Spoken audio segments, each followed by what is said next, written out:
de la película misma y su lenguaje, teorías del subtexto, es decir, de la ideología y los contenidos ideológicos, las teorías del contexto, es decir, el proceso de producción, de generación, las teorías genéticas, la teoría del autor, las teorías del documental, ¿no? Las teorías de la historia del cine y las teorías de la historia en el cine, y también las teorías del intertexto, es decir, las que dependen de la memoria de los espectadores y de los productores, y por lo tanto son las teorías de la recepción, cómo tenemos la experiencia de ver y oír películas. Entonces, en una primera conclusión es que tenemos 4 tipos de teorías del cine. Siguiendo el orden de las manecillas del reloj, arriba a la izquierda tenemos las teorías del lenguaje del cine, que, como digo, estudian imagen, sonido, montaje, puesta en escena y narración, que son los 5 elementos que constituyen el lenguaje cinematográfico. Es decir, todo profesional de análisis de cine estudia estos 5 elementos. En segundo lugar estarían las teorías del espectador de cine, las teorías de la recepción, después las teorías de la historia del cine y del cine documental, y por otra parte las teorías de la ideología del cine, ¿no? Este mapa de las teorías, insisto, que puede ser utilizado para entender también cuáles son las teorías del arte, las teorías de la literatura, ¿no? o incluso las teorías semióticas. La parte realmente medular de la dimensión epistemológica de este panorama se encuentra en esta distinción entre lo que podemos llamar la teoría formalista, que son estas teorías de carácter humanístico, y las teorías que se han llamado realistas, sobre todo en la primera mitad del siglo XX. Esta es una distinción que era muy clara a mediados del siglo, pero que sigue siendo muy importante en la polémica y incluso en la constitución de los programas de estudio y de los proyectos de investigación institucional, porque en el fondo corresponde a una distinción epistemológica que a su vez tiene su raíz en la polémica entre la tradición epistemológica continental y la tradición analítica, ¿no?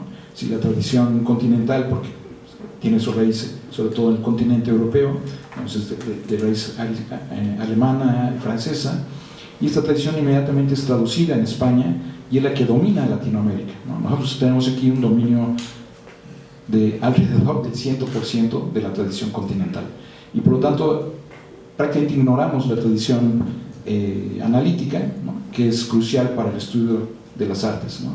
Que es la tradición formalista. Pero bueno, en el caso del cine, lo que podemos llamar la tendencia formalista, que corresponde a la tradición humanística, pues es una tendencia teórica que epistemológicamente pone el énfasis en la forma, ¿no? Es decir, en el lenguaje cinematográfico, que nuevamente señalo son estos 5 elementos que constituyen el lenguaje, ¿no? Imagen y sonido, que son lo fundamental del medio audiovisual, y otros 3 que están ligados a la imagen, que son la puesta en escena, el montaje y la estructura narrativa, ¿no?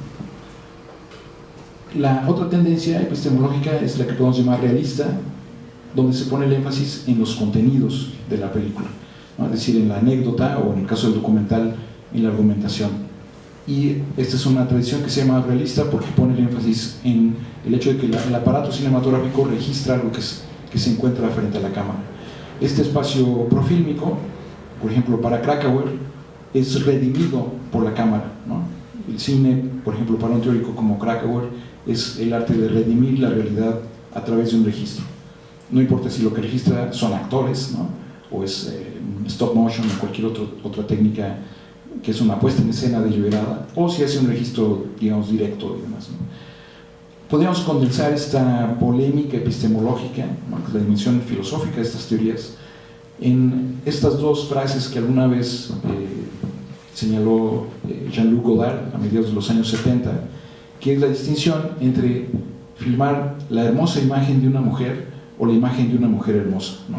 Es decir, ponemos el énfasis en el lenguaje con el que se construye algo que no existe en la realidad, a lo que llamamos un producto audiovisual, o todo el sistema cinematográfico está al servicio de un registro técnico que de alguna manera está más cerca de lo que Peirce llamaba el registro indicial.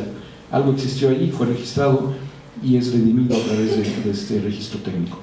Por lo tanto, es la imagen de algo, por ejemplo, una mujer, ¿no? Bueno, estas 2 posturas epistemológicas han determinado la polémica o la distinción que ha dado lugar, por ejemplo, a la existencia de facultades, por una parte facultades de humanidades y de artes, y por otra, incluso en otro lugar de la ciudad, por ejemplo aquí en Toluca, las humanidades, las ciencias sociales, ciencia política, sociología, economía, etc., ¿no? Y esto tiene una serie de consecuencias en la política universitaria y en los proyectos de investigación. Es decir, que a partir de modelos teóricos y de presupuestos epistemológicos se crean una serie de consecuencias en los métodos de análisis y en los modelos de interpretación, ¿no? Estas son algunas de las principales teorías del cine que se han desarrollado en los últimos 100 años. Y bueno, podemos pensar en primer lugar arriba en las teorías del lenguaje y del cine. Por supuesto, todo se inicia con el formalismo ruso, que distinguen entre historia y discurso, es decir, entre qué se cuenta y cómo se cuenta, ¿no? Que es un problema, por supuesto, de la forma. En toda la tradición del neoformalismo, por ejemplo, no sé si ustedes saben, David Borwell es tal vez el teórico más conocido, más traducido, más popular. Su sitio en la red tiene una sección muy grande de las polémicas y los diálogos que ha tenido con todos los otros importantes teóricos de la teoría del cine, y está traducido al español, ¿no? Es el único caso de un teórico anglosajón de la tradición analítica que está traducido fue traducido en España, pero circula en español. La semiótica estructural, que murió a mediados de los años 60, no sé si todo el mundo está enterado, pero el modelo de Metz, el mismo Metz señaló en el 67 que es un callejón sin salida, porque se apoyaba en el presupuesto de que la lengua natural podía servir para entender la lengua cinematográfica, y eso no funciona. El lenguaje del cine es completamente independiente.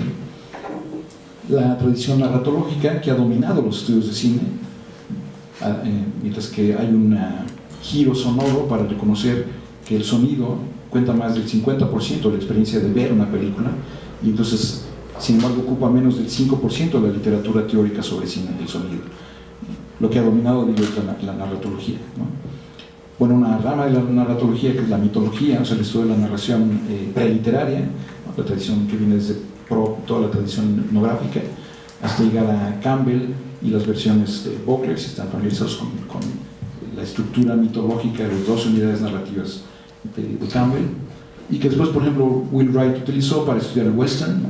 Como la estructura de la narrativa de géneros cambia cuando cambian las condiciones históricas e ideológicas de los espectadores, ¿no? En este caso, el western murió después de la muerte de Kennedy, que era el héroe solitario. Al morir este mito, hay, durante la década de los 60, westerns colectivos como Butch Cassidy, Sundance y demás, y termina con La Pandilla Salvaje, ¿no? Y empieza un western, digamos, crepuscular y en otros géneros. Pero es un estudio de la relación entre la estructura narrativa mítica y la estructura ideológica. La tradición de los paradigmas, paradigma clásico, el moderno, que es lo contrario, y el posmoderno, que integra estos dos paradigmas, ¿no?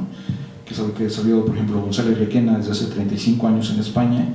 Tiene un congreso, una revista, un grupo de investigación muy grande, y lo que ha desarrollado también la teoría de la adaptación, que vamos a ver cómo está siendo sustituida por la teoría de la traducción, ¿no? Pasamos a las teorías del espectador y de la recepción, que en las primeras décadas del siglo fue muy influida por la fenomenología, pero que llega hasta Deleuze, ¿no? Que probablemente ustedes conocen en la tradición filosófica, ¿no? Una de estas propuestas que sostiene que ver cine o hacer cine es filosofar, ¿no? O sea, no es una mirada filosófica al cine, sino que es ver el cine como un producto filosófico, ¿no? La tradición cognitivista, la tradición, por ejemplo, evolucionista, probablemente esta no la conozcan porque viene de la tradición biológica.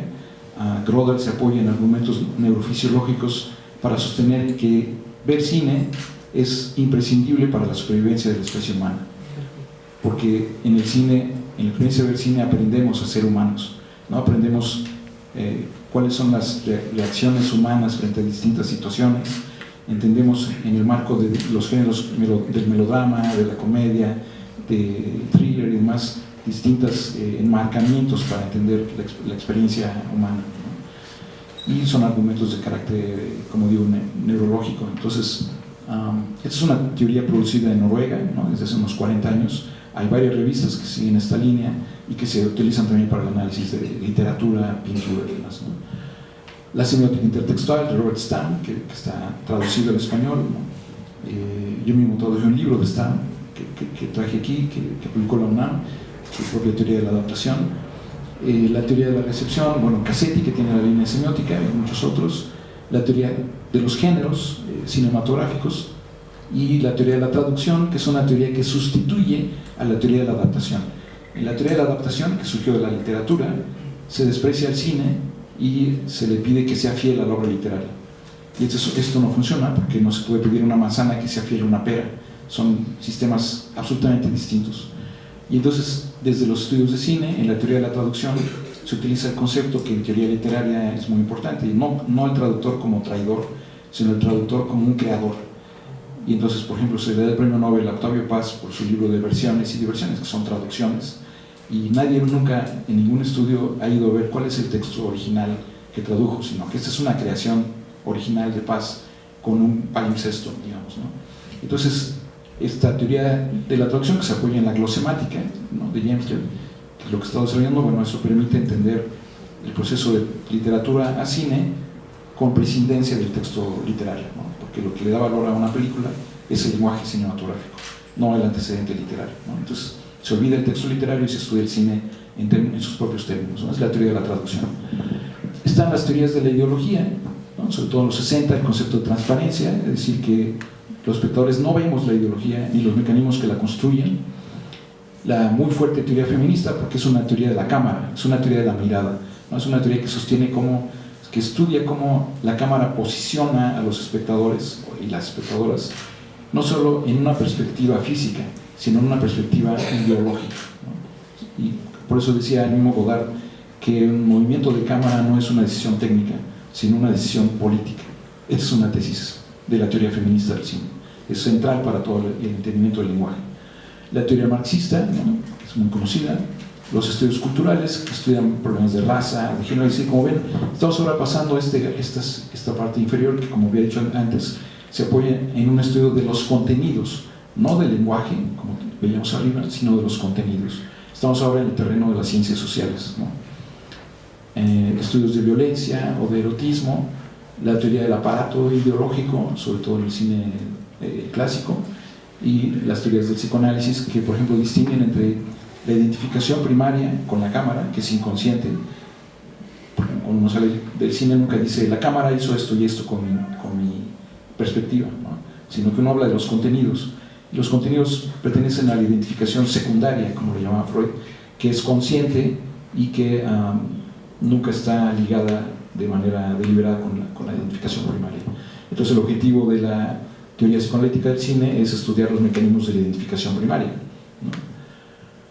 Por ejemplo, Félix Guattari decía que solamente el cine tiene la posibilidad de modificar los agenciamientos del deseo, que esto es fuertísimo porque significa que al ver una película podemos cambiar las raíces de nuestra identidad, ¿no? Es un trabajo simbólico que es muy difícil que ocurra en cualquier otro tipo de experiencia humana, ¿no?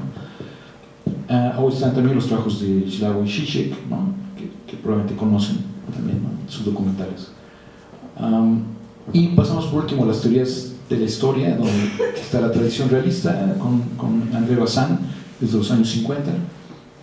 Mencionaba hace un momento a Sigrid Krakauer, que hizo este estudio que va de Caligari a Hitler en el periodo previo al ascenso de Hitler en Alemania, y que muestra la relación entre las estrategias del expresionismo en el cine mudo y el contexto social que dio lugar a esta tradición, que después emigró a Francia y finalmente dio lugar al film noir en los años 40 en Estados Unidos, ¿no? Y es interesante que ahora hay un cine negro que se está descubriendo en todo el mundo, ¿no? Hay más de 150 películas de cine negro mexicano de los años 40, de entre 45 y 54, por ejemplo, y que tienen las mismas características del cine negro en Estados Unidos, pero aquí es melodramático, ¿no?, cosa que no ocurre en Estados Unidos. Bueno, es un libro que estoy escribiendo. Está la tradición de los estudios sobre cómo escribir la historia del cine, ¿no?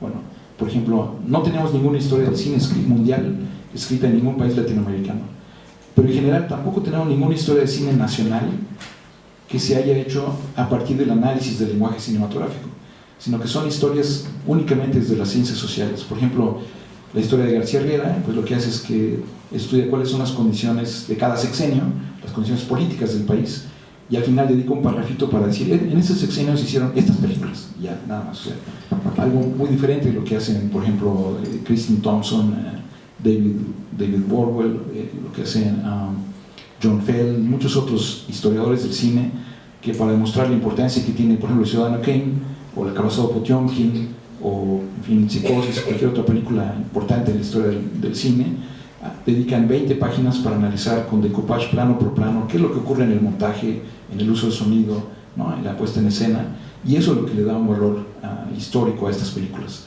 Entonces, todavía no tenemos aquí la tradición de análisis para hacer una historia del cine a partir del análisis del lenguaje, sino que todavía se queda en un estudio de los contenidos anecdóticos sobre la historia, ¿no? Si Pancho Villa tenía o no tenía bigote, etc. No es exactamente hacer historia del cine, ¿no? Y después está la reflexión sobre la representación de la historia en el cine. Por ejemplo, las películas biográficas sobre personajes históricos, o digamos, filósofos, artistas, etc. Y cómo se construye esta memoria, ¿no?, la memoria de una guerra o cualquier otro acontecimiento, y cómo se convierte en un trabajo de ficción, ¿no? El más reciente caso ahora es Dunkerque. ¿Cómo hay este trabajo de construcción de un momento histórico a partir del proceso de la memoria, que termina por proponer una epifanía, el conocimiento de la construcción o del descubrimiento de una verdad social o colectiva, por ejemplo, ¿no?, que son preguntas de esta teoría. Está, por supuesto, toda la teoría del cine documental, que en los últimos años está discutiendo cómo se están borrando las fronteras entre documental y ficción. Habrán notado que en los últimos 10 años todas las películas que ganan los Arieles en México, pero también el Festival de Cannes, de Berlín, de Venecia, son películas mexicanas de gente que no estudió cine, ¿no?, que no hizo una licenciatura en cinematografía, que nunca fue a un congreso de cine, literatura ni filosofía, y que están orgullosos de eso, y que por lo tanto utilizan recursos que son propios del documental, ¿no? Usan planos secuencias que duran media hora, actores no profesionales, no tienen un guión, ¿no?, y entonces lo que les da interés es el contenido, no la forma, y es un contenido extremadamente violento. Entonces, como ganan los festivales, es el cine mexicano que se ve en todas las pantallas de toda Europa, de todo el mundo, ¿no? O sea, me ha tocado ir a pueblos pequeñitos en varias partes de Europa, pueblos que tienen un cine con 3 películas, son 2 películas de su país, ¿no?, o una película americana que se ve el blockbuster, y una película mexicana de hiperviolencia. Entonces, la imagen que todo el planeta tiene de México, antes del temblor supongo, pero después seguirá, es la imagen no de un charro, cantor, etcétera, sino que da serenatas, que los años 40, sino de violadores, y etcétera, etcétera, ¿no? Es la imagen del mexicano que difunde nuestro cine premiado, ¿no?, y utilizan recursos del documental, ¿no? Entonces, esta frontera entre documental, el cine de ficción cada vez se acerca más al lenguaje documental, y a su vez el cine documental aprovecha las estrategias del cine de ficción. Entonces, los documentalistas mexicanos están haciendo películas documentales con estrategia con estructura de melodrama, con recursos de la comedia, con recursos incluso de comedia musical, y así sucesivamente, ¿no? Esta frontera, o documentales con animación, con stop motion, todos los recursos de la ficción. Entonces, esta frontera entre documental y ficción, por ejemplo, se pone en escena en el falso documental. Si a alguien no le dicen que La Bruja de Blair es falsa, lo toma como documental. Entonces, su naturaleza de referente depende de algo externo a la película, ¿no? Este es un terreno que ocurre solo en este tipo de géneros. La historia del lenguaje del cine a través del desarrollo de la tecnología, hasta llegar al cine documental, ¿no? Ciudadano Kane solo se pudo haber hecho en el 42, porque 2 años antes se inventó el lente de 50 milímetros que usó Wiley. Entonces, esto fue fue aprovechado, ¿no?, para tener estos contracampos y demás, ¿no? Bueno, estos son algunos de los principales teorías, ¿no? Ahora, ¿cuáles son los criterios de valoración de la crítica y de la historia del cine a partir de estos 4 tipos de teorías? El criterio de las teorías del texto se preguntan por cómo dice la película eso que dice, ¿no? Las teorías del contenido, más bien, por qué dice, o sea, son los contenidos. O bien se preguntan las teorías de la recepción, por qué tan original es, ¿no? Es lo que se pregunta un crítico, ¿no? O si entra o si rompe el canon, o sea, este conjunto de películas que ya están establecidas y canonizadas precisamente, o sea, reconocidas como parte de una tradición prestigiosa, ¿no?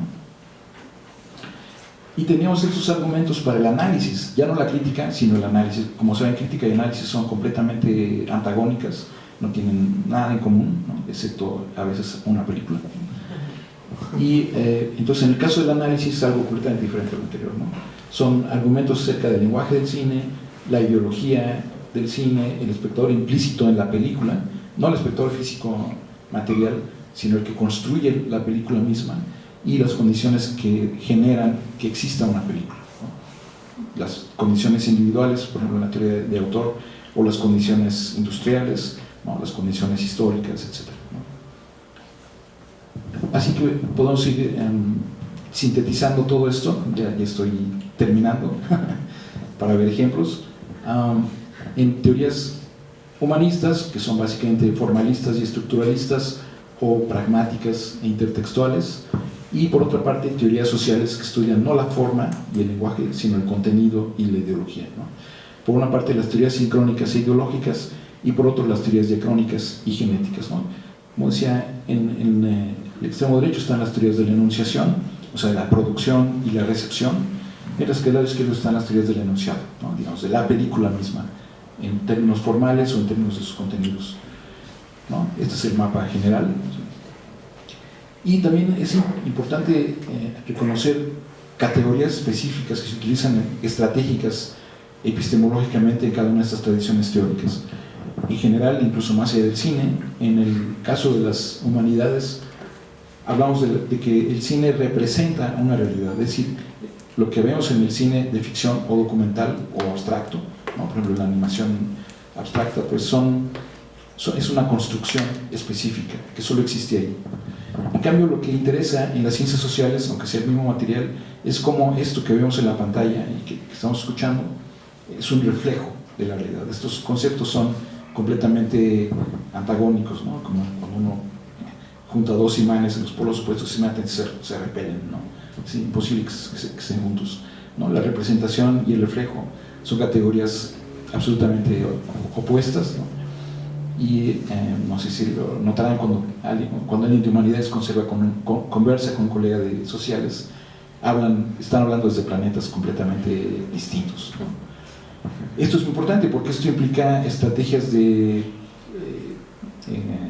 legitimación académica diferentes, ¿no? Digamos que algo que puede llegar a tener un premio, un reconocimiento como la publicación en humanidades, si eso mismo se presentara en contextos sociales sería completamente menospreciado y criticado, vilipendiado y prohibido, ¿no? Es completamente imposible, ¿no? De ser aceptado, ¿no? Por ejemplo, una consecuencia de lo que digo es que en el caso de, por ejemplo, una tesis, ¿no? O una investigación, pues si estamos en el terreno de las humanidades y el estudio de la forma, ¿no? Y de la autonomía de la obra en relación con la realidad, y solo en relación con el espectador, lo que interesa en una tesis, por ejemplo, es que hay una coherencia en la argumentación, que lo que se promete en la tesis, en el título y en los primeros capítulos realmente se cumpla en las conclusiones, etcétera, etcétera, ¿no? En cambio, en las ciencias sociales no es que no exista este criterio, que es un criterio fundamental de cualquier argumentación, sino que lo realmente determinante es que tenga una cierta relevancia social. Por ejemplo, aquí hay una diferencia entre la manera de elegir un objeto de estudio. En la tradición humanística, nuestro objeto de estudio depende de nuestra vocación. Es una decisión individual de lo que a mí me interesa y puedo dedicar toda mi vida a estudiar este objeto, ¿no? En cambio, en las ciencias sociales, esa vocación no tiene ninguna importancia, ¿no? Lo importante es que el objeto de estudio es un objeto que tiene relevancia social, que es urgente, que va a tener algún tipo de posible repercusión en la comunidad y por lo tanto eso es lo que predomina sobre cualquier otro criterio, ¿no? Como ven, son criterios antagónicos, ¿no? ¿Sí? Bueno, a partir de esto podemos ir concluyendo con este mapa sobre el tipo de preguntas que ya son mucho más elaboradas que las preguntas del espectador, digamos, espontáneo, ¿no? En las teorías formalistas estructuralistas la pregunta central es cómo es que la película produce su sentido, ¿no? Y en las teorías pragmáticas, ¿qué distingue a esta película de otras? Que son estrategias intertextuales. En el caso de las teorías ideológicas, ¿qué visión del mundo presenta? O sea, ¿cuál es su ideología, ¿no? Y en el caso de las teorías genéticas, ¿en qué condiciones se produce, ¿no? individuales, sociales, económicas y demás, ¿no? Bueno, eso es un poco más preciso, ¿no? Esta pregunta se responde en el primer caso en estos dos campos, con estos dos terrenos, ¿no? De semántica y sintaxis, que son la tradición formalista y la tradición estructuralista, es decir, análisis de imagen, sonido y puesta en escena, y análisis de la narración y el montaje, que como ven son los 5 elementos de lo que llamamos el lenguaje cinematográfico, ¿no? En el caso de las teorías de la recepción, la pregunta sería cómo esta película se relaciona con la memoria, en particular con la memoria colectiva y con la memoria individual de cada espectador, con mi memoria como espectador. Y entonces tenemos estos dos planos, el terreno de la retórica, que es el tercer terreno de la semiótica, ¿no? Semántica, sintaxis, y acá está la pragmática, que afecta la dimensión ética y estética de la experiencia de ver cine, ¿no? Que esto es fundamental, y el terreno de la intertextualidad, que son más de 150 estrategias intertextuales que están definidas y reunidas en un libro publicado en la Universidad Autónoma del Estado de México.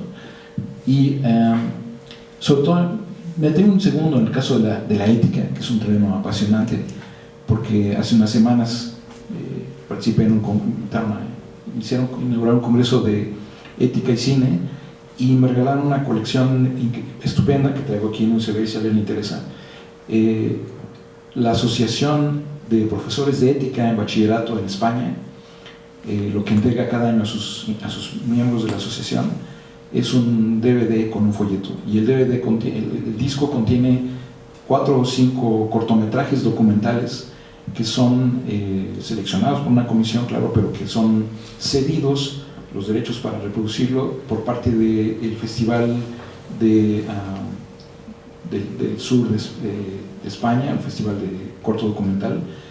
Y entonces son materiales documentales que tienen interés porque son de 10 o 15 minutos, ¿no? De todo el mundo, y que son acompañados por un folleto con preguntas que se pueden formular dentro de una clase de ética en el bachillerato, ¿no? Entonces realmente, bueno, es fantástico, porque eso refleja el nivel de desarrollo de la utilidad que tienen los estudios cinematográficos para todo el mundo, que es el hecho de que en todas las disciplinas universitarias se utiliza cine, pero hay que, como decía al principio, conocer el concepto de secuencia o aprovechar materiales de cortometraje o nanometraje y tener herramientas para estudiar la forma fílmica, que es lo que determina el contenido. Bueno, pasamos a las teorías de la historia, que se preguntan por las condiciones en las que se produce una película, que son, fíjense, condiciones individuales, que estudia la teoría del autor, condiciones sociales, que estudia la etnografía del cine, condiciones económicas, que estudia procesos de producción, distribución y consumo, y condiciones históricas, que es la historia del cine, y condiciones tecnológicas, ¿no? Desde el mundo digital contemporáneo. Son estos los tipos de historia del cine que tiene cada uno de ellos su propia epistemología, ¿no? Y por último, en las teorías del subtexto y la ideología, para responder a la pregunta de qué visión del mundo propone la película, tenemos las teorías ideológicas y las teorías sincrónicas. En este último caso, las que serían de las formas del psicoanálisis, como el trabajo que hace Zizek, ¿no? Y en las teorías ideológicas más importantes, la crucial, que es el feminismo, y las teorías de la raza y del cine transnacional. Ahora, este mapa, ¿no? para ir concluyendo, también podemos encontrar un método. Todo empieza con el análisis iconográfico, es decir, con el análisis contextual, ¿no? Como lo llamaba Panofsky, para pasar después al análisis icónico, es decir, los rasgos formales de la película, para inmediatamente después hacer un análisis iconológico, es decir, del contenido ideológico, y terminar con el análisis hermenéutico, ¿no? O para decirlo más claramente, la que sigue.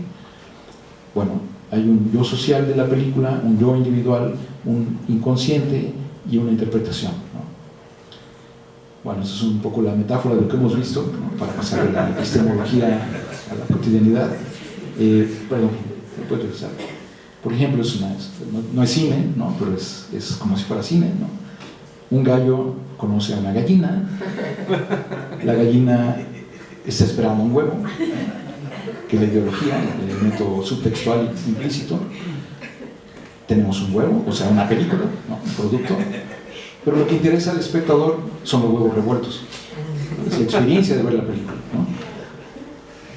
Bueno, es un proceso que a su vez genera que se creen, que se continúe el proceso, ¿no? Por supuesto que todos, de alguna forma, al reflexionar o al hacer un producto, estamos ubicados en algún lugar del mapa conceptual, ¿no? Entonces simplemente están inscritos en algunos de estos terrenos y lo voy a presentar como ejemplo, ¿no? Bueno, entonces vamos a mostrar algunos ejemplos y vamos a ver, por lo tanto vamos a ver 4 o 5 secuencias de documentales sobre cine para ilustrar estas formas de presentación. Si puedes salir del PowerPoint, vamos a entrar a un archivo, un folder, que son clips, exacto. Vamos a ver, bueno, primero, antes de abrirlo, ¿no? Vean, si llegan a observar, vamos a ver un ejemplo de teoría contextual, espera. Después un ejemplo de subtextual, textual e intertextual, ¿sí? Esa es la lógica. Bueno, son cerca de 50 clips, pero no nos da tiempo de ver más, ¿no? Ni tampoco de detenernos en cada teoría, ¿no? Los principales teóricos, etc. Como la utilidad de la teoría es que de cada teoría se desprenden modelos de análisis, ¿no?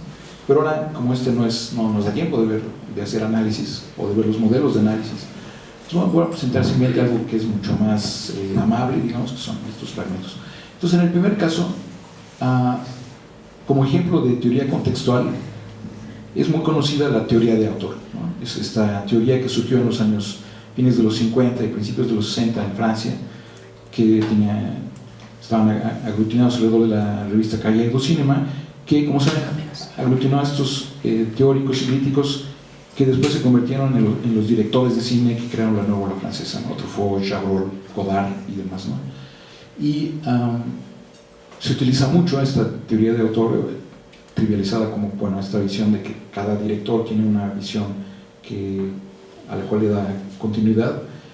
Y en este caso se trata de la visión de un autor sobre otro autor, ¿no? Aquí es un documental hecho por Martin Scorsese sobre Elia Kazan, ¿no? Este documental se llama Una carta a Elia, o sea, Elia Kazan, este gran director que dirigió algunas de las películas más conocidas, me reconocer el actor y demás. Y vamos a ver 5 minutos que son interesantes de este documental que dura un poco más de 1 hora. Probablemente algunos de ustedes conocen otros documentales que ha hecho Scorsese sobre el cine norteamericano y sobre el cine italiano, que es de raíz italiana en Nueva York. Pero ese es un trabajo todavía más personal, ¿no? Como van a ver. Vamos a ver un fragmento que sería simplemente un ejemplo de esta postura, ¿no? Que es la visión en la que el sentido de algunas películas depende de la visión que tiene el director de esa película, ¿no? En este caso, desde la perspectiva de Scorsese acerca del cine del director Elia Kazan. ¿Tenemos sonido en las bocinas? ¿No? Sí. Sí, adelante. Sí.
Very sensitive.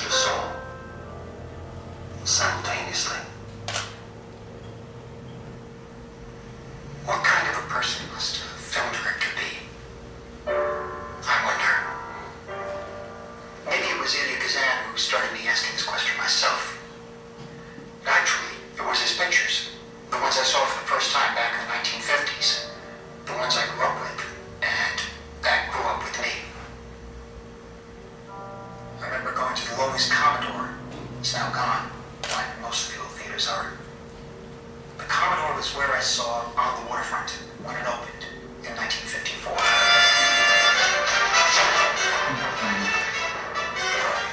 It was the faces, the bodies, and the way they moved. The voices and the way they sounded. They were like the people I saw every day. Poorer now than when I started. You know, at the butchers or sitting out on the street at night to cool off. Church.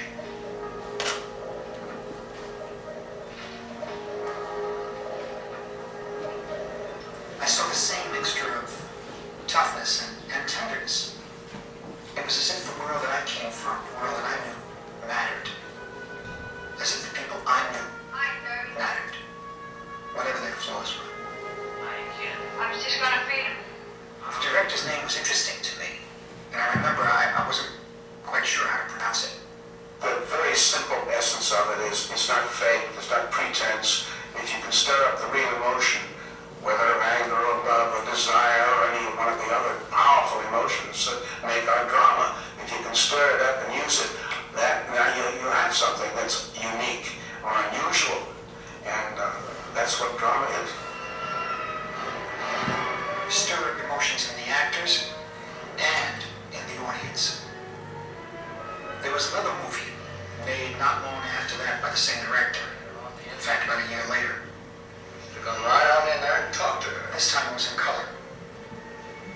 It was the story of a father and two sons, two brothers. It was called East of Eden.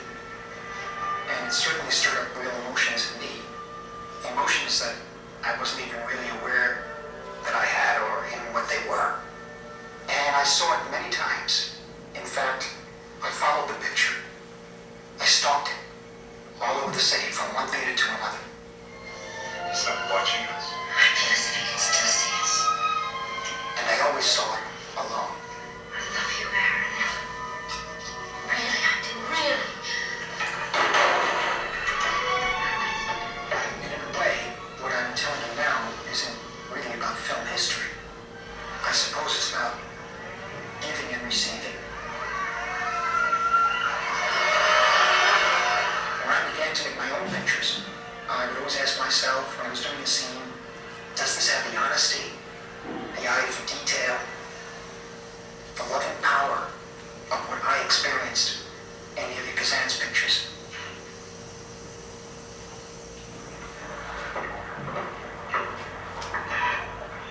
I guess every person who starts doing movies has the same experience. Colonel carries the cross. Slowly. There's a moment when you see work that sparks something in you, that stays with you, and becomes the standard you set for yourself, almost unconsciously. What's that song?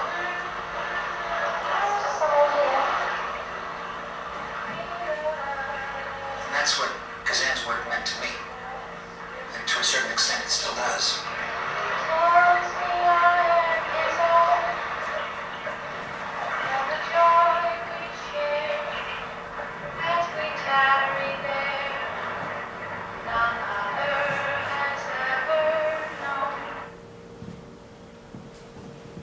Bueno, ahora vamos a ver un ejemplo de material sobre cine de carácter subtextual, es decir, sobre la ideología. Y en este caso es un documental que se llama 24 cuadros por segundo acerca del erotismo en el cine. Entonces vamos a ver aquí este fragmento de 4 minutos sobre el cambio que hubo en la representación del erotismo y la sexualidad en el cine de los Estados Unidos en la segunda mitad de la década de los años 60, que es muy importante para la historia de la representación del erotismo en el cine. Como saben, tanto el erotismo como la violencia son los dos polos de la puesta en escena de la narración cinematográfica. It's really a shocker and a blockbuster. Well, if any man would seriously ask me, I'd run away and become his mistress. Even pedophilia became cinematic fair game when director Stanley Kubrick pulled off the unthinkable in 1962 by filming Vladimir Nabokov's controversial novel, Lolita. It was basically jailbait. Even the presence of a subplot about a 15-year-old having sex with a grown man would have been out of the question. Here it was the subject of the entire movie, so it was quite revolutionary. How did they ever make a movie of Lolita? How did they ever make a movie? But if American directors were getting bolder in depicting women's sexual desires, Europeans weren't pushing the envelope, they were setting it on fire. Here is the drama of the life and loves of a young girl of today. Tormented by the desires that sweep her from a love she yearned for. That blazing eroticism was epitomized in France's hottest export since the Statue of Liberty, Brigitte Bardot. Stop laughing. In Europe, there is much more respect for the mystique and the allure of a sexual woman. And in point of fact, all of the great European art directors have as kind of muse figures very, very glamorous women, whether you're talking about Jean Moreau or Catherine Deneuve or whatever. If you touch me, I kill you. Some European goddesses found even greater glory, bringing their raw sexuality to Hollywood. Among them were two Italians who exuded power and control, Gina Lollobrigida and Sophia Loren.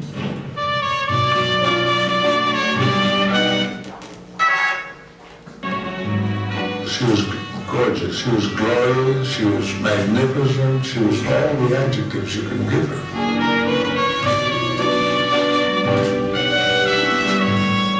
She was so full of sort of earthy qualities.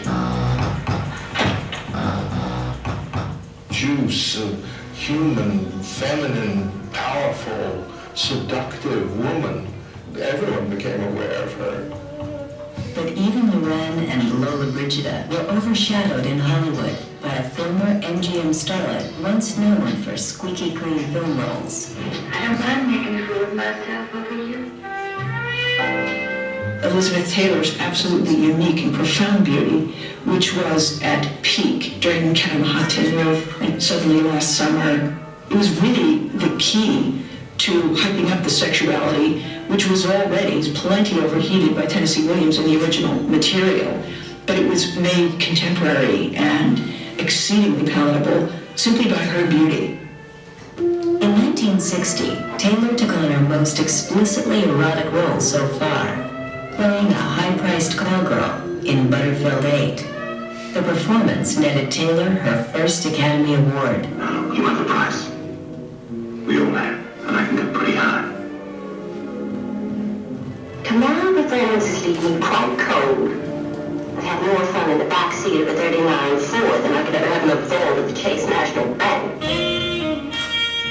For me, the great image of her standing in a white slip from Butterfield 8 communicates much more than, let's say, Meryl Streep can communicate by language. A good night's sleep will be the best thing for you. But Butterfield 8 was just a warm-up for Elizabeth Taylor, who was about to shake up America with a scandal that entered the realm of Hollywood legend. Bueno, como ven aquí los comentarios de Camille Paglia, que son una de las principales feministas de la historia del cine, eso es lo que le da sentido. Vamos a ver otro ejemplo de una interpretación subtextual, en este caso, vamos a ver un fragmento de esta película, precisamente documental, con Slavoj Žižek. No sé si alguien conoce a Žižek, que es un filósofo eslovenio, bueno, solo dos o tres. Bueno, ¿sí? Bueno, entonces probablemente conocen estos.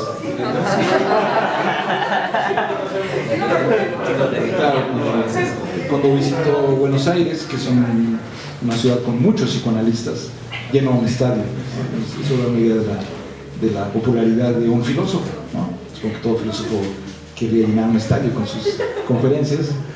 Y bueno, este es uno de los dos documentales donde él presenta su interpretación de lo que puede ser el cine, ¿no? Es una lectura psicoanalítica lacaniana, sobre todo algunas escenas canónicas del cine de Hitchcock. Pero bueno, ese es otro tipo de lectura en esta tradición de la lectura subtextual.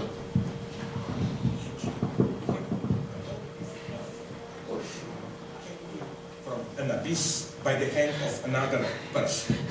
The first example, Saboteur. Real. Then we have in To Catch a Thief. Then in North by Northwest. Then, of course, in Vertigo. So we see here the same visual motif repeating itself. I think it's wrong to look for a common, deeper meaning. Some French theorists claimed that what we are dealing here with is the motive of fall and redemption. I think this is already saying too much. I think that what we are dealing with is with a kind of a cinematic materialism, that beneath the level of meaning, spiritual meaning, but also simple narrative meaning, we get a more elementary level of forms themselves communicating with each other, interacting, reverberating, echoing, morphing, transforming one into the other. And it is this background, this, as it were, background of proto-reality, a real which is more dense, more fundamental than the narrative reality, the story that we observe. It is this that provides the proper density of the cinematic experience.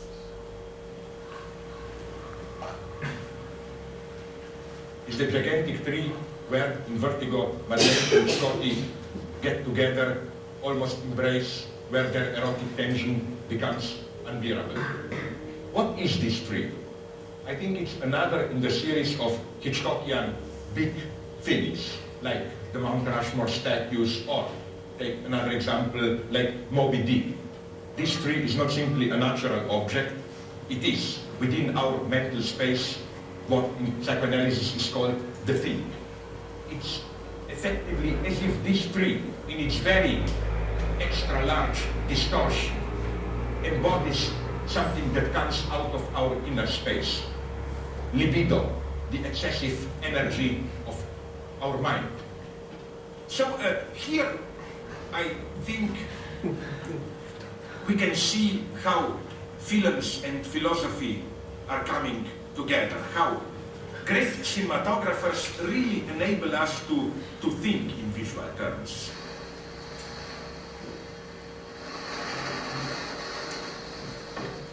After the birds attack the city, there is a fire which breaks out at the gasoline station where a guy throws a match onto the gasoline.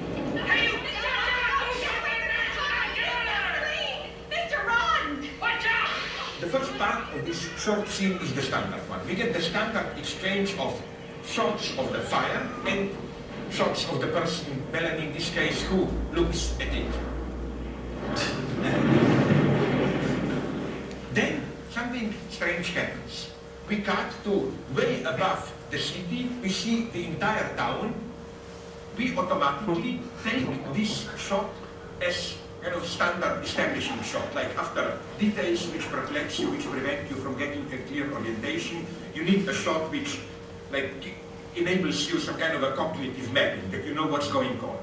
But then, precisely following that logic of the thing from inner space which emerges from within you, first we hear these ominous sounds, which are sounds of the birds, then one bird enters, another bird enters. The shot which was taken as a neutral God's view shot, all of a sudden changes into an evil gaze. The gaze of the very birds attacking. And we are thrown into that position. And again, we can use here the birds as the final installment and read backwards other classical Hitchcock scenes in the same way. Isn't exactly the same thing happening in what I consider the ultimate scene in Psycho, the second murder, the murder of the detective Arbogast? Hitchcock manipulates here in a very refined way the logic of so-called fetishist disavowal the logic of I know very well that. We know very well some things, but we don't really believe in them. So although we know they will happen, we are no less surprised when they happen. In this case, everything points towards the murder. And nonetheless, when it happens, the surprise is, if anything, stronger. It begins in a standard Hitchcockian way. He looks up the stairs. This exchange creates the Hitchcockian tension between the subjects, Luke, and the stairs themselves, or rather, the void on the top of the stairs, returning the gaze, emanating some kind of a weird, unfathomable threat.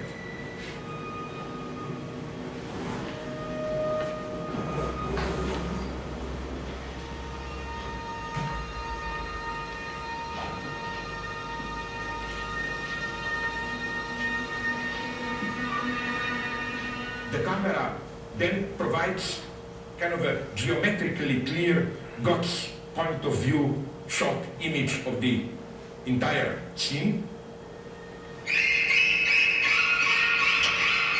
It is as if here we pass from God as neutral creator to God in his unbearable divine rage. This murderer is for us an unfathomable monster. We don't know who he is, but because we are forced to assume the murderer's position, in a way we don't know who we are, as if we discover a terrifying dimension in ourselves, as if we are forced to act as a doll, as a tool of another evil divinity. Bueno, para quienes no conocían a Zizek, que es toda una idea de su forma de trabajo, ahora se está traduciendo uno de los libros presentes donde Zizek polemiza con David Borwell, el gran teórico, que tiene posturas completamente opuestas, y ese libro que no estaba traducido al español se está traduciendo en Mérida. Entonces podríamos tener a Zizek en algún momento aquí en México. Podría venir a inaugurar el próximo Congreso de Cine y Filosofía en Toluca.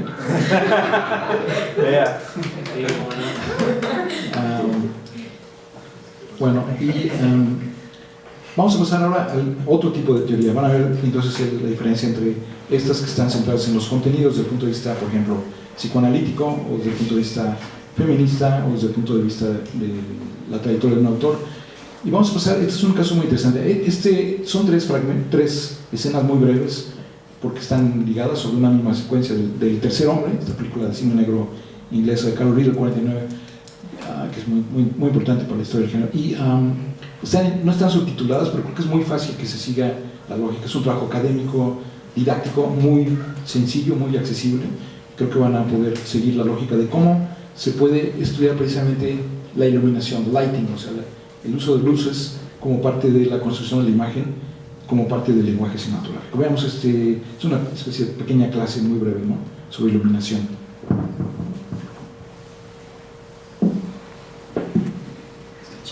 Many film directors and cinematographers regard lighting as their most important cinematic tool, more crucial even than the camera itself. And getting the lighting right on a movie set generally takes up a lot of their time. On the other hand, many film viewers are barely aware of the tremendous impact that film lighting has on their experience of a movie. The key elements of film lighting are the intensity, the diffusion, and the direction of the light used to illuminate film scenes. For movies shot in color, the color of light can also be very important.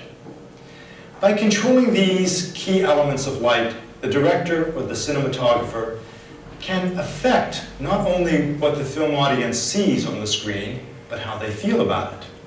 So whether movies are shot outdoors using natural light, or in a film studio using spotlights or floodlights, the director or the cinematographer tries to manipulate these key elements of light in order to produce visual and psychological effects that will arouse specific reactions in the viewer.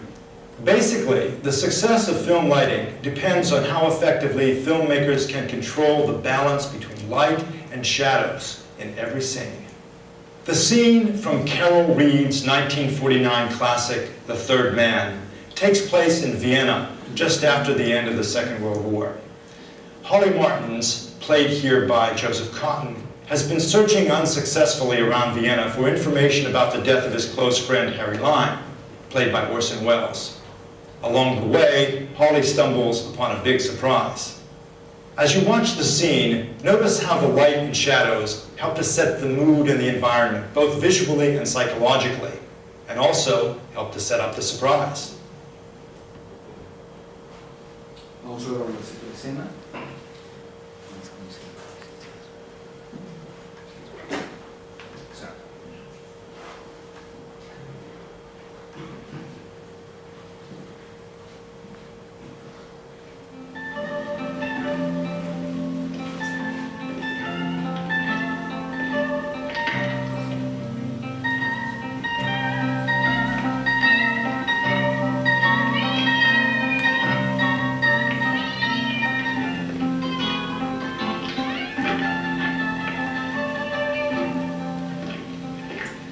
What kind of a spy do you think you are, Satchel Foot?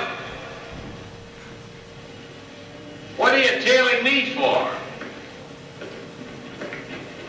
Cat got your tongue? Come on out. Come out, whoever you are.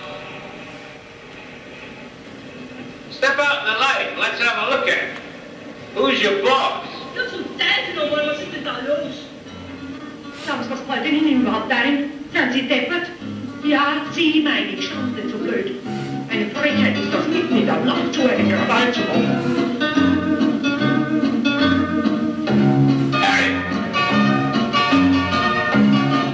Eine Frechheit ist das, zu einem Krawall zu machen.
Notado el ritmo de montaje y de actuación con la música, que es muy importante. Y ahora vamos a ver el cierre de esta secuencia. Esta misma secuencia acompañada del análisis sobre la iluminación, que es lo que conocemos como análisis simultáneo, es decir, un análisis que se hace simultáneamente a la proyección, que por cierto es lo que hacemos en el Congreso de Teoría de Análisis Cinematográfico desde hace 12 años. Decía que tanto en la Ciudad de México como en la UNAM, en Tijuana, en Mexicali, en Puebla y recientemente en Mérida. Supongo que tal vez en algunos años tenemos un encuentro de análisis con este tipo de secuencias, este tipo de análisis también en Toluca. From The Third Man, film lighting is used to create a dark, mysterious atmosphere and to highlight specific details that provide a surprise in the scene. Oblique camera angles early in the scene are a clue that things may be out of kilter here, or that something unexpected is coming. The main character, Holly Martins, played by Joseph Cotten, has been trying unsuccessfully to get information about the mysterious death of his friend Harry Lime. He thinks he's being followed. What are you tailing me for? Notice how Reed uses the tabby cat to set up the surprise of this scene. The light-colored cat picks up just enough of the low-intensity streetlight to draw Holly's attention and our eye toward the dark doorway where a man is lurking in the shadows. A new light source is introduced when a tenant in an upstairs apartment turns on a lamp that suddenly... podemos volver por último a la última imagen del Power, que es en donde nos quedamos originalmente. No, exacto. Bueno, porque lo que hemos visto, exacto, en la última diapositiva, hemos visto entonces estos fragmentos que son ejemplos de estas posturas frente a la interpretación posible del cine, ¿no? Por una parte, teníamos como ejemplo de teoría realista, la teoría de autor, es decir, la visión de Scorsese sobre Kazan. Después tuvimos estos dos ejemplos de teoría subtextual sobre contenidos ideológicos. Por una parte, la teoría psicoanalítica lacaniana de Zizek sobre Hitchcock, y en otra parte la teoría feminista relacionada con un momento importante de la historia del cine erótico. Después vimos este análisis formalista, el análisis de la iluminación en una secuencia de cine negro, y por último, en el caso de la teoría de la recepción, algunos efectos del cine gángsters. En realidad, estas formas de acercarse al cine, de construir la experiencia y de interpretar la experiencia cinematográfica desde el proceso de creación hasta el proceso de recepción y la construcción del espectador implícito, dependen de distintas posturas epistemológicas. Creo que esto puede articular esta relación entre cine y filosofía desde la perspectiva teórica, y todo lo demás depende de eso. Gracias.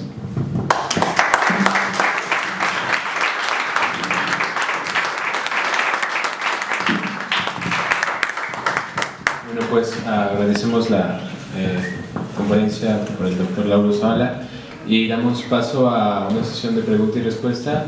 ¿Alguien tiene alguna pregunta? No, sí, micrófono. Bueno, primero, doctor, muchas gracias por seguir a la corriente a estos muchachos que la verdad lo han hecho muy bien y no nos sorprenden, sino más bien hacen lo que tienen que hacer, no entender que el cine se puede construir desde muchos lugares. Yo utilizo su teoría para dar una de mis clases de análisis cinematográfico acá en la escuela. Mi pregunta que yo la tenía guardada, ¿no? Y la tenía así, ok, bueno, y también agradecer la claridad, ¿no? O sea, porque es como clarificador. A veces a lo mejor uno se enreda uno mismo, ¿no? en la contaminación epistemológica, ¿no? De cada uno, entonces, pero escucharlo pues da claridad, ¿no? Eso sí se lo quiero agradecer.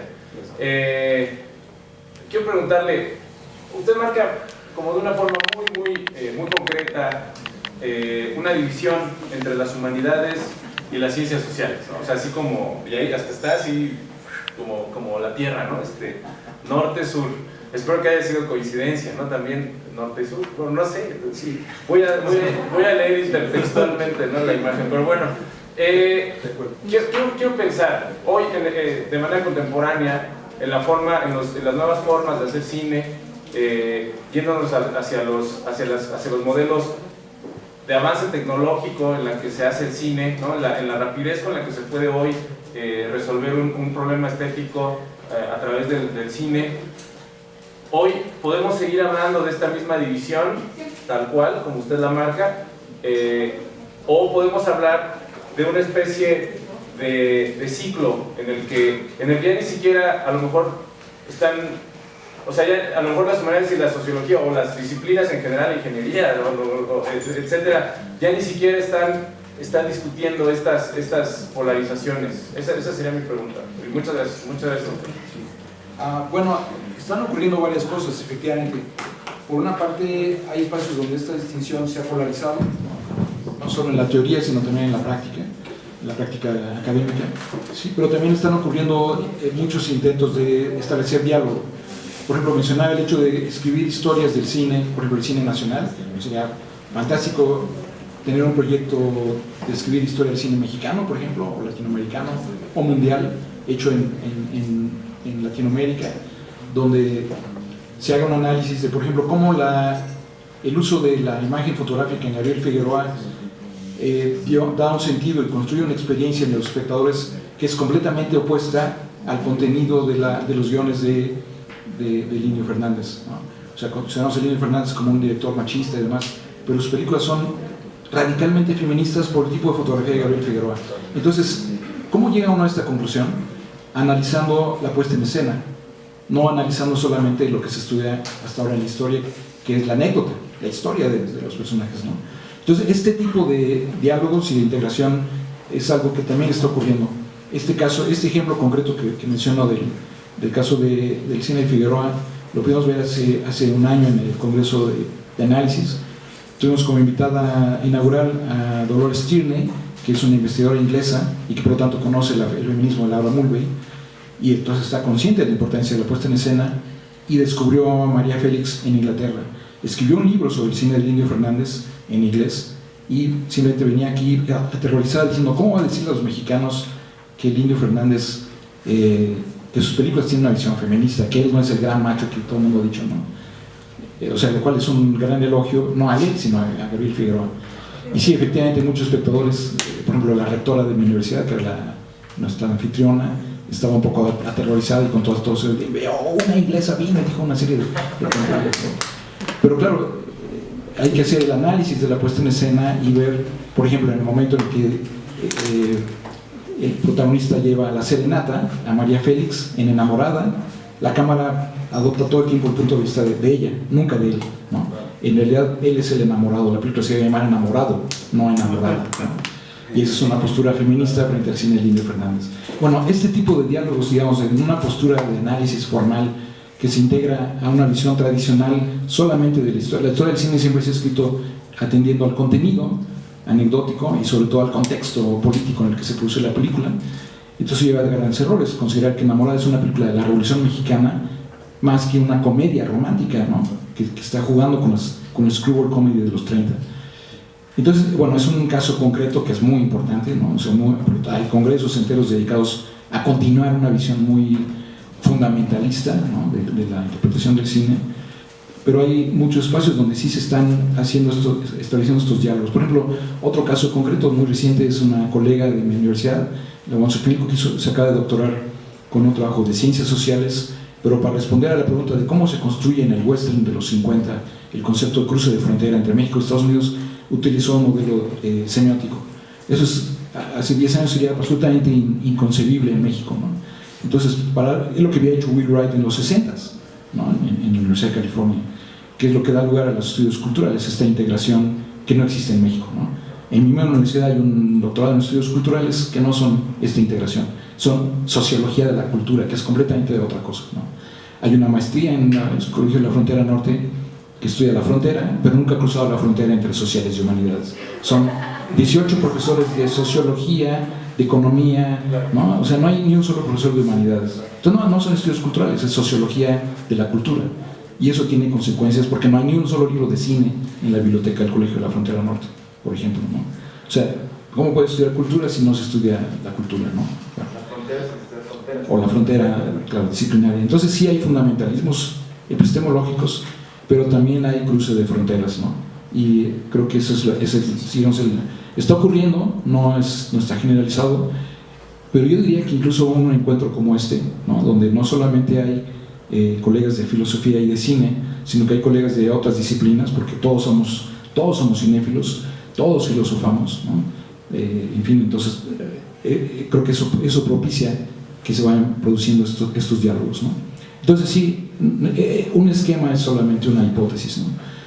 Un mapa nos sirve para orientarnos, pero un mapa no es necesariamente la realidad completa, ¿no? Gracias. Yo quisiera preguntarle, en este mapa que pone la visión entre humanidades y sociales, ¿dónde caben los estudios visuales como José Luis Brea, por ejemplo, ¿no? Bueno, Brea, eje de nuestros estudios visuales en Hispanoamérica. ¿Tú dónde lo ubicarías? Entre las dos, de hecho. Yo diría que los estudios visuales es justo la piedra angular que une esas dos, ¿no? Sí, por ejemplo, te lo pregunto porque, por ejemplo, un colega, el presidente que era presidente de la Asociación Mexicana de Semiótica, una vez le acerqué un libro de Brea y dijo: esto no es semiótica, entonces no sirve, ¿no? Sí, claro, porque ahí, insisto, yo trabajo con semiótica, pero no quisiera ser un fundamentalista, ¿no? Sí que sí, efectivamente, no siempre son digamos, digamos, asimiladas estas propuestas dialógicas, digamos, ¿no? Que sí, yo creo que son más enriquecedoras. Estudios culturales que incluye lo que Panofsky llamaba la iconología y demás, y no solamente una de estas aproximaciones, ¿no? Sí, eso es muy poco frecuente, ¿no? Por ejemplo, pasando a ese terreno, recuerdo ahora que estuve hace poco tuve una estancia en Madrid, como a una calle del Museo del Prado, y los domingos uno puede entrar gratis. Entonces iba todos los domingos durante como 10 semanas, y por supuesto, ves esto, me quedaba frente a las Meninas, pero una media hora.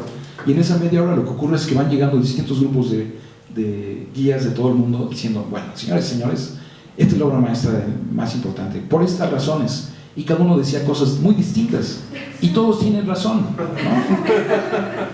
Todo lo que decían está ahí, lo puedes ver, es cierto, pero cada uno tiene una perspectiva distinta, y todas son valiosas, todas son verdaderas, ¿no?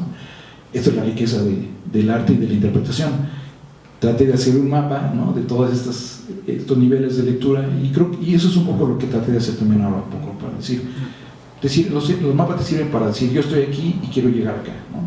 O quiero quedarme ahí y profundizar, puedo enriquecerlo si viajo para allá o para acá, ¿no? Los viajes siempre ilustran.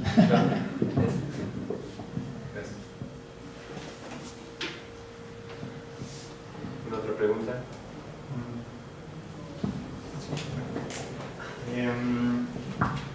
Estuve estudiando un poco sobre eco, la producción, ¿no?, esas experiencias cognitivas para hacer cine, y bueno, encontré ese trabajo también, por supuesto, y podría abundar un poco sobre su trabajo en ese aspecto. Bueno, sobre el concepto de la abducción en relación con la interpretación de cine, claro, hace unos 25 años Humberto Eco estaba impartiendo un curso de semiótica en posgrado, utilizando cuentos policíacos, ¿no?, desde Zadig de Voltaire en adelante, y escribió a un colega, Hintika, que es un lógico polaco, y descubrió que él estaba haciendo lo mismo en su doctorado de lógica con cuentos policíacos para estudiar a Peirce también. Y entonces eso empezó a ocurrir, por ejemplo, con Thomas Silvio, que era el presidente de la Internacional de Semiótica en Indiana, y así sucesivamente. Así que al final lo que hizo fue que los convocó a todos para elaborar cada uno un artículo, y publicó El signo de los tres, no de los cuatro como la novela, ¿no?, de Sherlock Holmes, sino de los tres, porque la semiótica ternaria de Peirce. Entonces, pasar de la deducción con definiciones a la inducción a partir de casos, pero cuando ninguno de los dos, no hay antecedentes ni hay definiciones que funcionen y resuelvan un caso, y hay que crear hipótesis, eso es lo que llamamos investigación, y entonces hay que crear conjeturas a partir de indicios, de huellas y de metonimias, ¿no?, que es lo que propuso Peirce, ¿no? Eso fue Peirce para principiantes, ¿no? Básicamente es lo que propuso, y efectivamente eso es muy importante, porque en la semiótica, como lo desarrolló en un libro reciente Paulo Fabri, se dio lo que se llama el giro semiótico. O sea, la semiótica era semiología saussuriana binaria, que tiende a ser fundamentalista, porque es muy estable, ¿no? Encuentras significado y significante y te vas a dormir. No, pero cuando entras al terreno ternario de la semiótica de Peirce, tal vez por eso la escritura de Peirce era tan complicada, porque era un cambio muy epistemológico fundamental, y que sigue siendo muy, muy productivo. Es un cambio como el cambio de 2 a 3, parece trivial, es como el cambio de una pareja al momento en que llega un bebé, es otra cosa, ¿no? Y es mucho más complejo, mucho más dinámico y más interesante, tal vez, ¿no? Entonces, bueno, un poco regresando a la epistemología de la investigación, las estrategias abductivas son el espacio de la conjetura, de la ironía, de la metáfora y por lo tanto de la imaginación. La investigación es una forma de arte.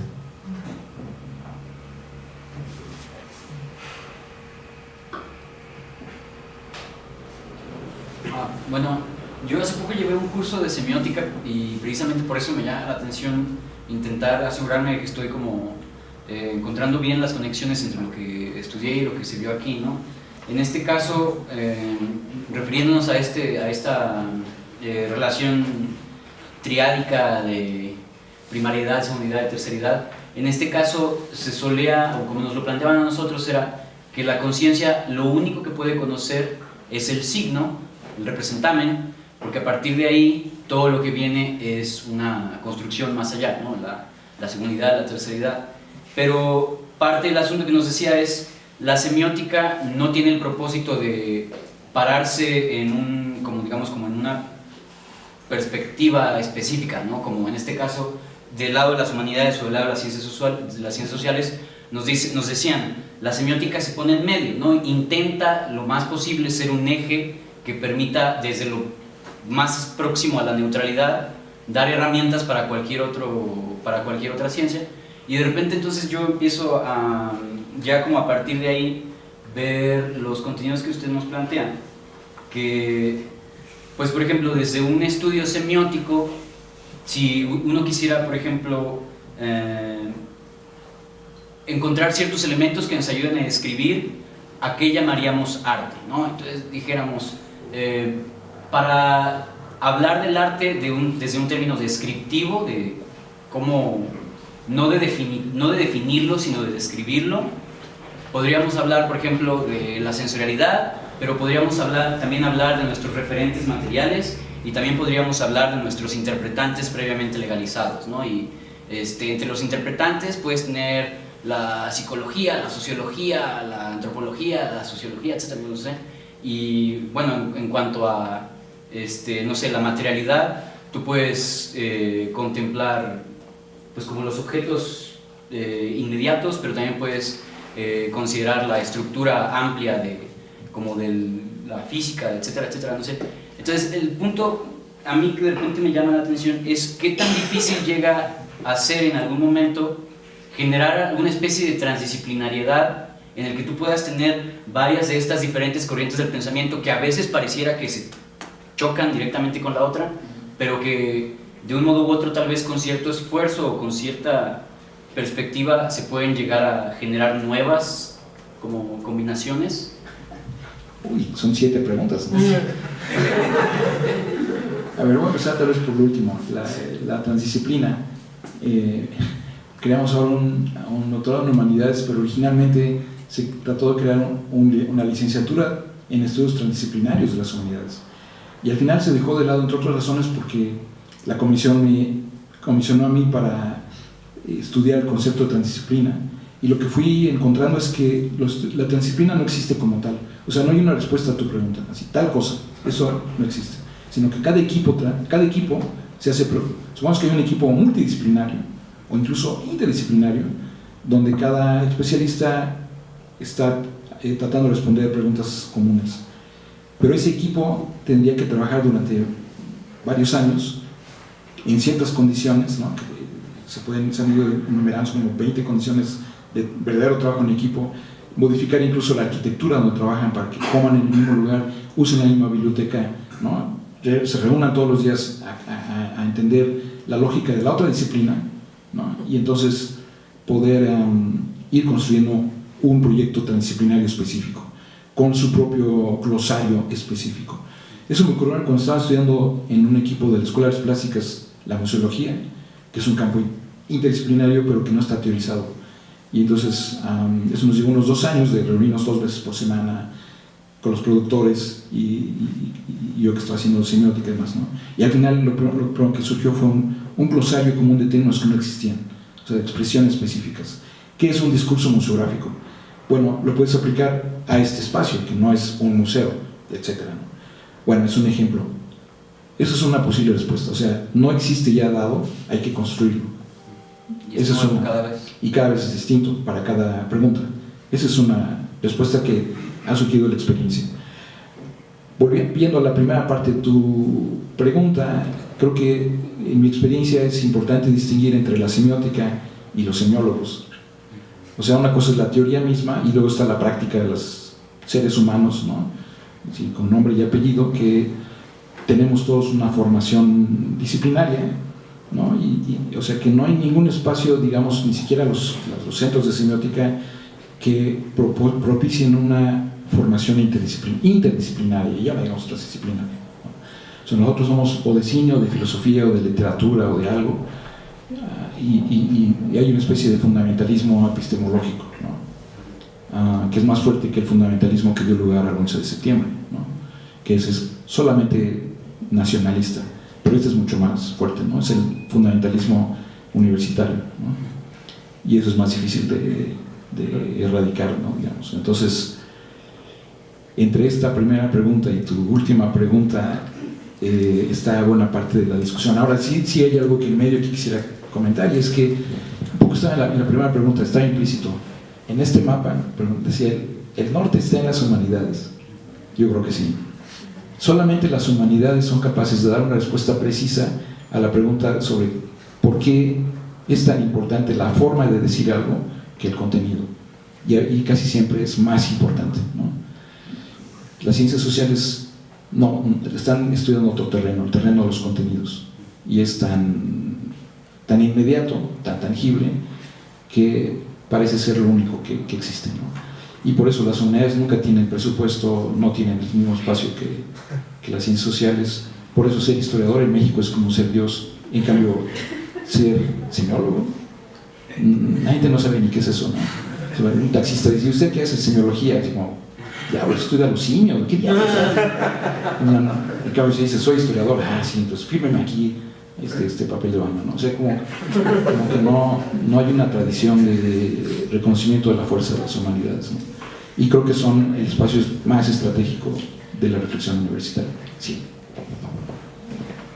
Doctor, me ha metido en un grave aprieto porque yo doy clases de historia. Entonces, me parece muy relevante lo que ha estado platicando de cómo, pues en realidad, hoy en día no podemos, o al menos desde mi punto de vista, no se puede enseñar la historia desde una colección de datos, ¿no? O sea, de fechas a memorizarse y entonces decir esto fue así y asado y tal, y aprendérselo simple y sencillamente, porque entonces pierde toda la relevancia que quizá podría tener en alguien que a lo mejor no entró a estudiar cine para aprender datos, ¿no? Sino que más bien como para identificarse quizá, o para construir una identificación con las cosas que han pasado antes de lo que probablemente ellos van a hacer.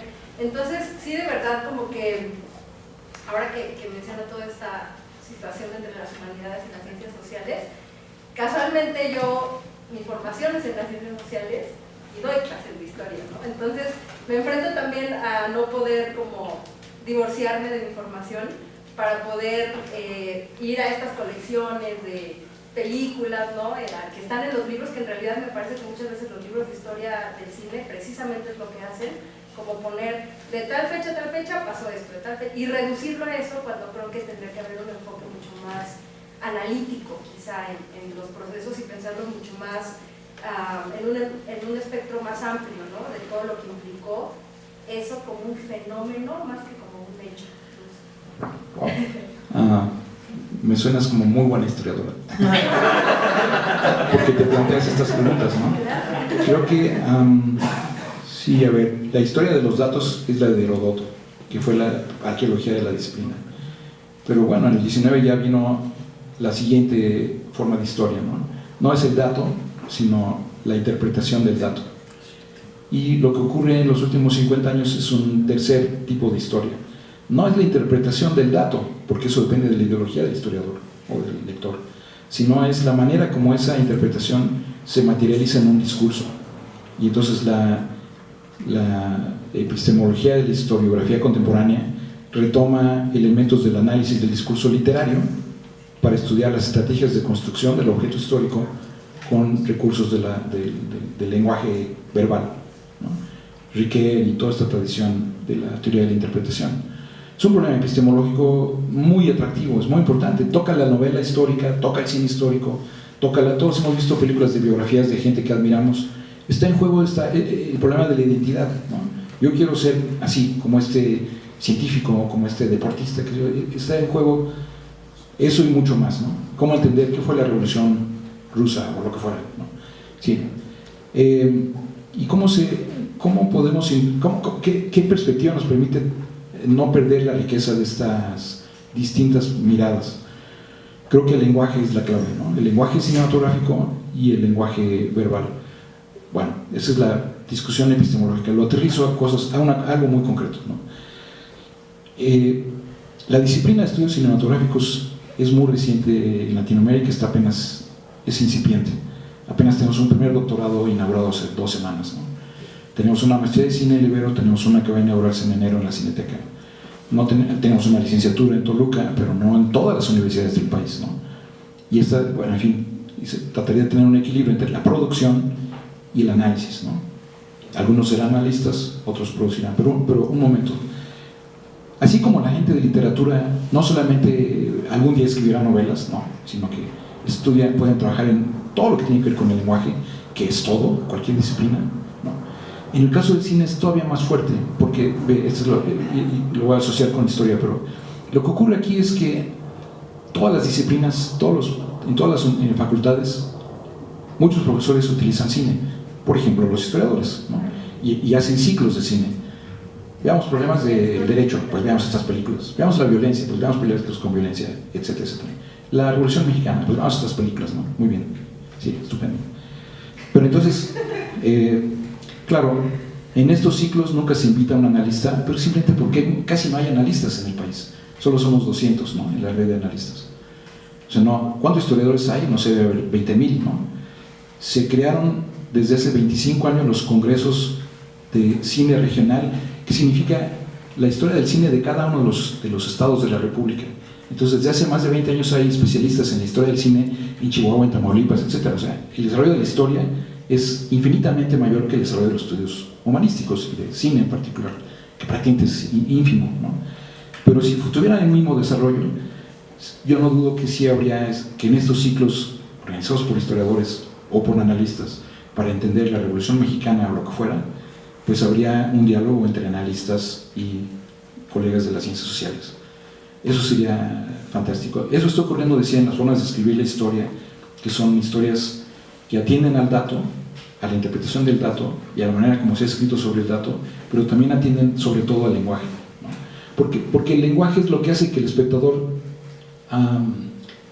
tenga una experiencia cinematográfica, ¿no? O sea, la música, ¿no? Cómo es la actriz de la que uno se va a enamorar, eso es lo que hace que el cine sea tan fuerte, ¿no? Y claro, si estás interesado en ver la fecha de no sé qué, pues todo eso es reducir la fuerza que tiene el cine. Entonces, ¿cómo integrar estas dos dimensiones? No reducirlo a datos o a una interpretación y no quedarte solamente con la forma, ¿no? Esto es un proyecto, ¿no?, que rebasa el alcance de este encuentro, pero que creo que lo inspira, ¿no? Es un impulso hacia allá, ¿no? Porque aparte creo que nuestras imágenes históricas de México vienen del cine, ¿no? O sea, nuestra idea de la década de los 50 está en una casa de una película del cine de oro, y después te das cuenta que eso era quizá el 0.tal% de los mexicanos, ¿no? Entonces, por una parte tiene una gran influencia en la construcción de estos imaginarios, y por otra, pues pudiera ser muchas veces poco representativo de esa realidad. Sí, claro, se ocurre en todo. Por ejemplo, el cine biográfico es el más popular de todas las formas de hacer cine historiográfico, y eso ocurre precisamente en la misma forma del cine histórico de tipo clásico, de tipo moderno, experimental, y de tipo postmoderno, que es más abierto. Sí, esas son preguntas que están abiertas, y lo más importante en este momento es formularlas, y tal vez lo que pueda hacer en el siguiente ciclo que haya de cine de la Revolución, tal vez invitar a algunos analistas para atender la experiencia de los espectadores, nada menos, ¿no? Y no quedarse solo con el discurso de una disciplina. Eso es, o sea, la riqueza, insisto, de hacer estudios de cine, de estudiar cine en general, es que puede estar al servicio de todas las disciplinas, puede dialogar con todas las disciplinas. ¿Alguien más? Bueno, yo nada más quiero recordar que en los 90 aproximadamente se hizo una puesta en escena que se llamaba De Película, que la dirigió Julio Castillo, y que, a menos de que uno pueda leer el texto dramático, que no nos diría mucho, sino ver la puesta en escena, presenciar la puesta en escena, y de cómo se construye la historia de México en la sala de un cine, porque también la obra de teatro transcurre en la sala de un cine, donde son las butacas las que están de frente a las butacas, y vemos la historia de las reacciones del público, la historia de toda la gente que iba al cine, y de esas películas de los 50s, de los 20s, de los 80s, y cómo eso va construyendo una visualidad paralela a la vida de México, ¿no? Entonces ahí, no sé si sea metacine o metateatro o meta no sé qué, pero es una forma muy interesante de ver esa representación de la vida con el cine, de manera paralela. Sí, entonces de los años 50 en Estados Unidos, que es muy energético, pero son chicanos. Bueno, hay un juicio, los acusan, no sé qué, pero al final tenemos un final y distintos finales. O sea, es clásica y moderna al mismo tiempo. Eso es el cine posmoderno. Eso pasa en ese tipo de obras de teatro, y eso ocurre, por ejemplo, en la misma puesta en escena de este tipo de películas, ¿no? Es decir, estrategias de ruptura de la cuarta pared y otros mecanismos de metalepsis, que son lo que, aunque suene muy técnico y muy vanguardista, hace 20 años que la vanguardia se volvió popular, ¿no? Es posmoderna, y entonces eso aproxima al espectador, ¿no? Y lo convierte en parte del proceso. Ya no es un espectador pasivo, ¿no? En las fotos de los años 30 todo el mundo está riendo, todo el mundo está aterrorizado, pero a partir de los 60 fue fragmentándose. Ahora toma una foto de una sala y no sabe si está viendo comedia o terror, porque uno se ríe, el otro está aterrorizado, los otros están durmiendo, etc. Entonces,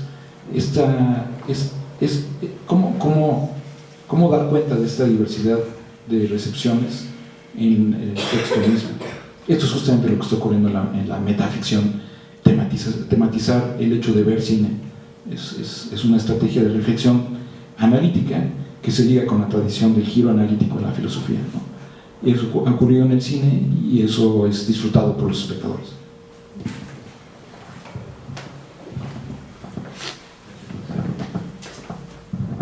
Bueno, yo quiero hacerle una pregunta.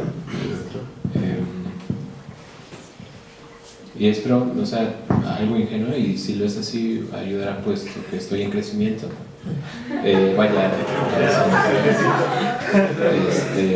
Y bueno, me gusta tener como bases, ¿no? Del cual sostenerme. Y quisiera preguntarle, para ti, ¿qué es el cine? Bueno, tenemos, ¿no? Imagen, grafos, escritura, ¿no? Una escritura en movimiento. Pero lejos de ahí, para ti, ¿qué es el cine? Puesto que tú ya lo estás analizando, ¿no? Pero ¿qué sería una pregunta más fundamental para ti el cine? Y bueno, una segunda pregunta. Ayer tenemos una conferencia por Salvador Herrera, una persona que hace pues ahí algo de digital, y nos decía justamente, ¿no? Bueno, es que a mí no me importaba justo caer como en el designio de parte de algunos profesores o de algunos críticos de decir, sí, lo que tú estás haciendo es cine, sino más bien expresarme, ¿no? Y en ese sentido, ¿a quién le correspondería decir si es cine y no es cine? Y también preguntarte un poco, ¿no? Por tu labor como analista del cine, ya teniéndolo entonces como firme qué es el cine, quisiera preguntarte qué es el cine. Son 4 preguntas, voy a tratar de responder con una sola respuesta, ¿no? Pero creo que es importante, es útil distinguir entre, digamos, cuando uno se pone el sombrero del lo que vamos a llamar lo que Vanoy en Francia llama el espectador normal. Yo soy un espectador normal, yo disfruto las comedias románticas y lloro, que es lo que hace un espectador normal, ¿no? Si no hubiera comedia romántica no estaríamos aquí, ninguno de nosotros sentados, ¿no? Pero los analistas suelen no estudiar la comedia romántica, ¿no? Estudiar la violencia porque es muy importante para el mundo social, etc., ¿no? Lo que creo que hay en lo que uno aprende de la reflexión teórica es la importancia que tiene el placer de ver cine. Y entonces uno puede también ponerse el sombrero para tener otro tipo de placer, el placer del análisis, ¿no? Porque te permite tomar conciencia de aquello que amas, ¿no? O sea, eso que tiene esa fuerza depende de un lenguaje, ¿no? Lo mismo que ocurre en todas las demás artes, o sea, lo que hacemos en literatura, yo tengo mi doctorado en literatura, lo que hacemos en todas las demás formas de arte, ¿no? Es decir, como cuando amas a alguien, quieres conocerla, ¿no? Conocerla mejor que solo decir hola, ¿no? Es un poco tener la experiencia, ¿no? De platicar, etc. O sea, quieres conocer qué hay ahí, ¿no? Porque te parece vital. Y eso es lo que ocurre en esta disciplina. Este es el elemento estratégico estaría en el lenguaje, ¿no? En este caso. Es lo que lo hace ser eso que es, ¿no? Lo que tú preguntas, ¿qué es? El cine es ese lenguaje. Está formado por imagen, sonido, puesta en escena, montaje y narración integradas de esa forma, ¿no? Si no puedes eliminar un elemento, pues entonces ya no es cine. Ya no es una pregunta metafísica de qué es el cine, sino realmente la pregunta se convierte en la experiencia de los espectadores. Entonces hay un momento en el que un espectador es un espectador, digamos, normal, y luego otro momento en el que tiene otro tipo de placer, ¿no? Es un espectador analista. Por ejemplo, al espectador normal no le gusta que le cuenten el final. Al analista lo que más le sirve es entender el final, porque todo lo demás depende de eso, por ejemplo. Entonces son dos tipos de placer distintos, y el cine es todo eso, ¿no? Y más cosas, más allá de la creación, ¿no? De lo que diría un director, de lo que diría un mismo analista. El cine sigue siendo algo más complejo todavía, ¿no? ¿Necesariamente requiere de la narrativa, el cine, discurso narrativo? Bueno, al hablar de narración, claro, o sea, hay cine antinarrativo, por supuesto. Todas las vanguardias del cine experimental son antinarrativas, ¿no? Todas las formas de traducir, por ejemplo, Norman McLaren, desde la animación canadiense de los 40, traducir una pieza de piano de Oscar Peterson en líneas que brincan y cambian de color y demás. No hay narración ahí, ¿no? Hay una secuencia, pero no necesariamente tienes que tener narración, pero sí hay una secuencia cronológica, ¿no? Y eso forma parte de todo lo demás. O sea, al hablar de narración hablas de la estructura de la película, por ejemplo. Y bueno, esas no narrativas también son dignas de analizarse. Por supuesto. De hecho, yo las he estudiado para estudiar casos de traducción intersemiótica. Sí, está Jean Mitry, que fue el gran alumno de Metz en los 60 y que después respondió al modelo de Metz, y Metz se lo agradeció y dijo, sí, claro, no llegué hasta ahí, este es el límite del modelo lingüístico, esta es la respuesta que no encontré, ¿no? Metz escribió una historia del cine experimental, él mismo era un director de cine experimental. Desde el análisis que usted realiza, ¿habría forma de decir esto es cine y esto no? Sí. ¿Cuál sería? Bueno, este lenguaje es producto de este lenguaje que integra estos elementos.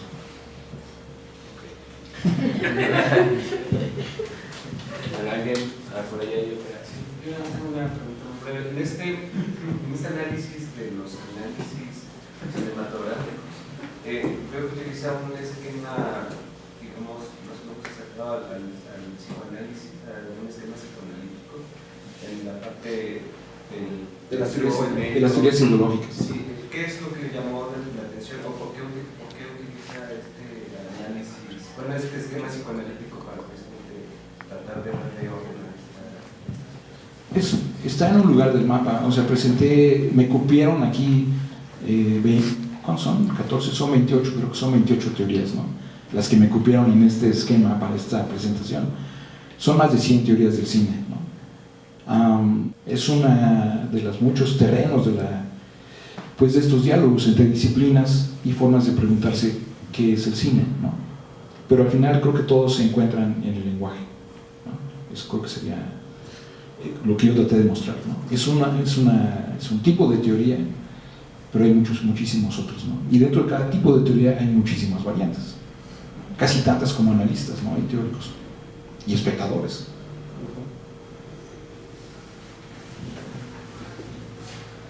Bueno, muchas gracias.